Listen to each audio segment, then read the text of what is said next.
Saya juga pernah dikawal Laskar. Saya lihat nggak pernah bawa apa-apa dia.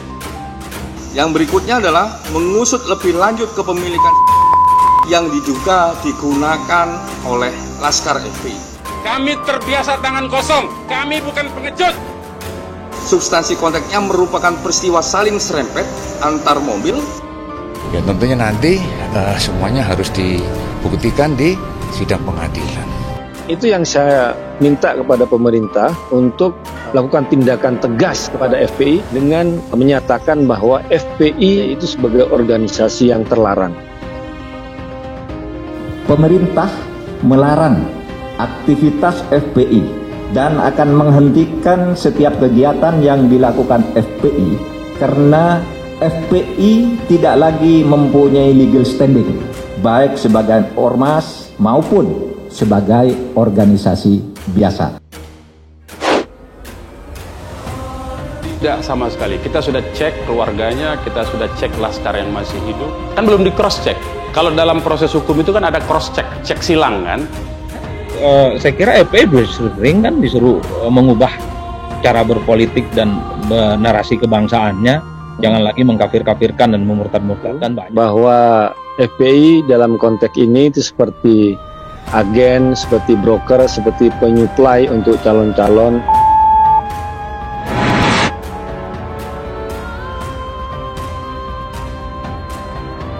Dan saling serang antar petugas dan Laskar FPI, bahkan dengan menggunakan senjata api. Coba dicek, senjata apinya, nomor register senjata apinya, pelurunya itu semua tercatat. Cek saja, pasti bukan punya kami. Nah kita cek situ, kita tanya Laskar, ente bawa itu nggak? Enggak katanya. Dari 155 yang kita amankan, ada yang ditemukan membawa ganja, ada juga yang ditemukan membawa senjata tajam. Dan lebih parah lagi menurut saya, FPI itu sudah menjadi wadah persiapan, wadah untuk melatih bagi calon-calon. Fitnah besar kalau Laskar kita disebut membawa senjata api dan tembak-menembak. Fitnah itu. Laskar kami tidak pernah dibekali dengan senjata api. Harusnya sudah dipertimbangkan secara matang oleh aparat penegak hukum ya, dalam hal ini penyidik Polri. Tidak sama sekali. Kita sudah cek keluarganya, kita sudah cek Laskar yang masih hidup ya, dan kita juga cek tipikal Laskar kita, tidak pernah. Jadi kalau nggak ada proses menunggu, peristiwa KM50 tidak akan terjadi. Sudah berbentuk seperti dissident armed forces kan? Terdapat baseline persiapan untuk bertahan dan melawan. Baseline-nya bertahan dan melawan.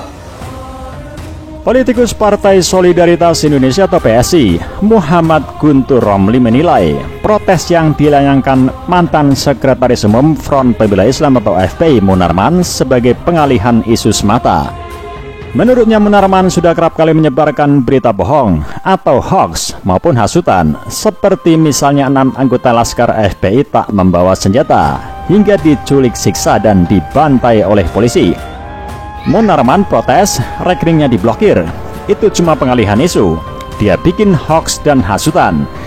Laskar FPI tidak bawa senpi, diculik, disiksa dan dibantai polisi, ujar Guntur Romli melalui akun Twitter @gunromli, Senin 11 Januari 2021.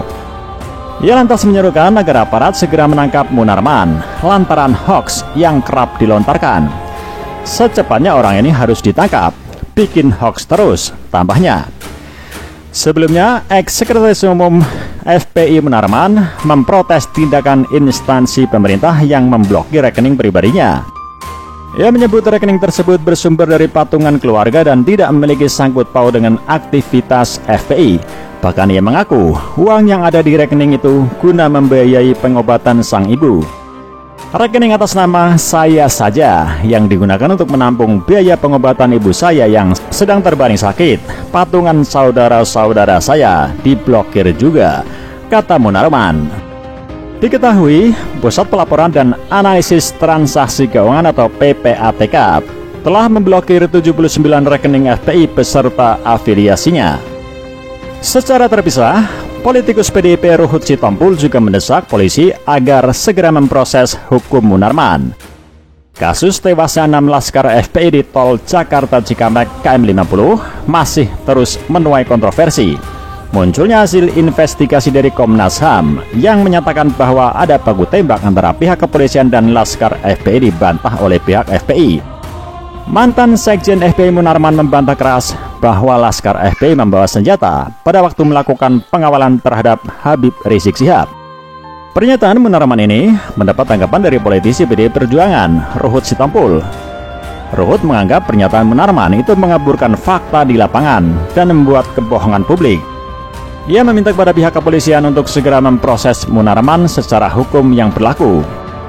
Temuan Komnas HAM, tolong Mabes Polri, Polda Metro Jaya, segera Munarman.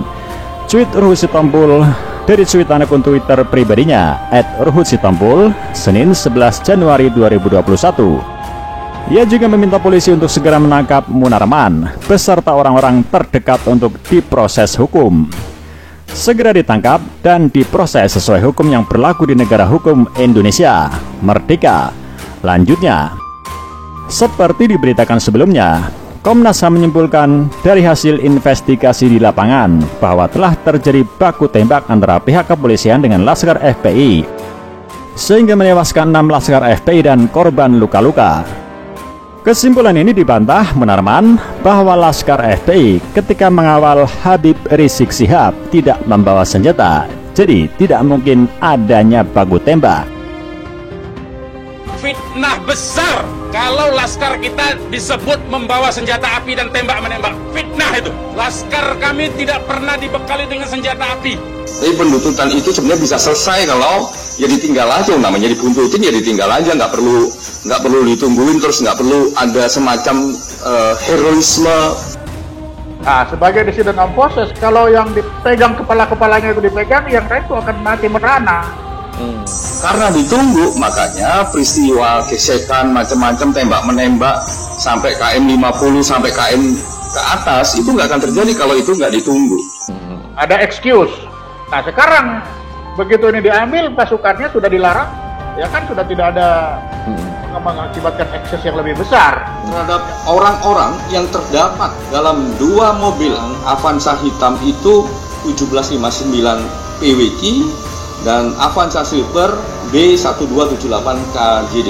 Kan sudah betul-betul dia terbentuk sebagai satu pasukan dari awal. Jadi budaya organisasinya itu terbawa terus sebagai budaya pasukan. Mengusut lebih lanjut kepemilikan senjata api yang diduga digunakan oleh Laskar FPI. Kami terbiasa tangan kosong. Kami bukan pengecut. Ini bukan lahir dari sebuah skenario perintah. Itu kalau itu nggak ada, ya nggak ada peristiwa 50, nggak ada peristiwa 51, mungkin juga nggak ada jumlah orang yang meninggal dengan jumlah yang cukup banyak dan memprihatinkan kita semua sebagai bangsa.